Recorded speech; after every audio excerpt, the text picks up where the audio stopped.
ইফতার মাহফিল না এলে বিশাল বিশাল সমাবেশের জানি মানুষজন এটা জরর আরে সাইতু আইর আর আব্বার ভয়।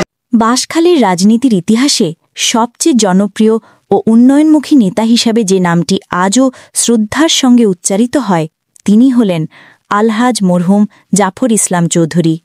তিনি টানা 4 বার বাঁশখালী থেকে জাতীয় সংসদ সদস্য নির্বাচিত হয়ে শুধু বাঁশখালী নয় পুরো চট্টগ্রাম দক্ষিণ জেলার নেতৃত্ব দিয়েছেন সাফল্যের সঙ্গে। উন্নয়ন, শিক্ষা, সড়ক যোগাযোগ, স্বাস্থ্য ও জনগণের মৌলিক চাহিদা পূরণে তার অবদান অনস্বীকার্য। তার আমলে বাঁশখালীতে যেসব উন্নয়নমূলক কর্মকাণ্ড বাস্তবায়িত হয়েছে তা আজও এলাকার মানুষ গর্বের সঙ্গে স্মরণ করেন। তাঁরই সুযোগ্য উত্তরসূরি জননেতা মিশকাতুল ইসলাম চৌধুরী পাপ্পা এখন চট্টগ্রাম দক্ষিণ জেলার রাজনীতিতে সক্রিয়ভাবে নেতৃত্ব দিচ্ছেন।